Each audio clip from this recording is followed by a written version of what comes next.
Angel was 22 weeks pregnant and 5 days when she came to Epoch Abortion Clinic. She wanted to have the abortion done in the most humane way possible.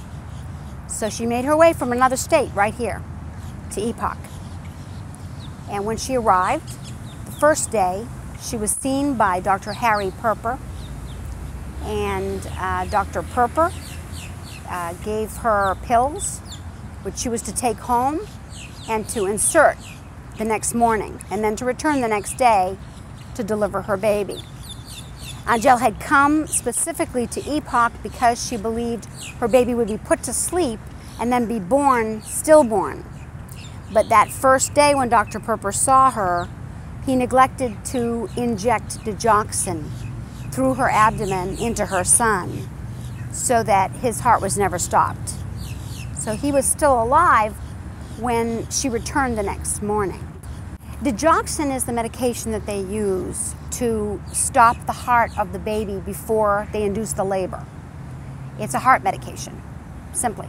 It's put through the mother's abdomen. It's guided by ultrasound, and they inject the needle through the mother's abdomen, in through the chest of the infant, into the baby's heart, and then injected so that the baby dies.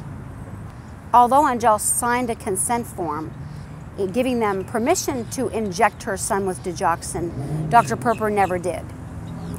So all that first day, Angel was a little confused because she kept feeling her son move, and he was supposed to be dead.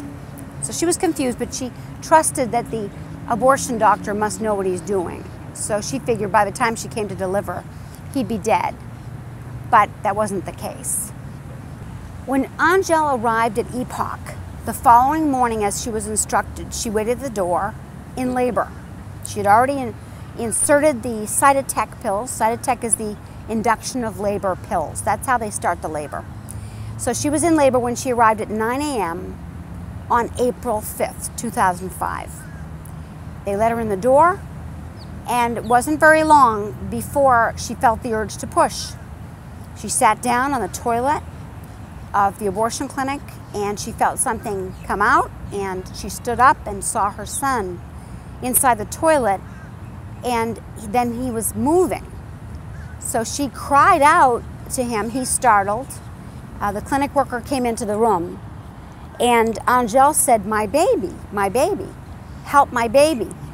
And the clinic worker, whose name is Valine, acted as if it was a matter of fact. She looked into the toilet and said, "Well, he's not moving now," and asked Angel to go into the other room and she'd take care of it. Well, Angel said, "No, I want you to call 911 right away." And Valine said, "Let me go get my supervisor," but she left and never came back. When Angel realized that the clinic worker, Valine, wasn't coming back and there was no ambulance on the way, she remembered her cell phone was in the other room. She ran to get the cell phone, came back to the bathroom to be with her son, since he was alive, and she was comforting him. She called her friend at a local hotel, and she asked her friend, "Please call 911. I don't think they want my baby to survive." So her friend made a frantic phone call to 911 and asked that they would please send someone immediately down to Epoch because the baby had been born and the clinic didn't want the baby to live, but the mother did.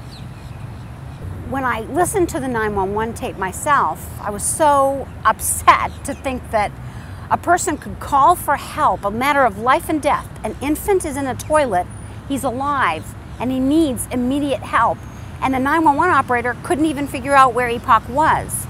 She kept asking questions over and over again. She didn't know where Virginia Drive was. And so because of the ineptitude of the 911 operator or the system, no one was dispatched to help Rowan, and certainly not in time to be able to save his life.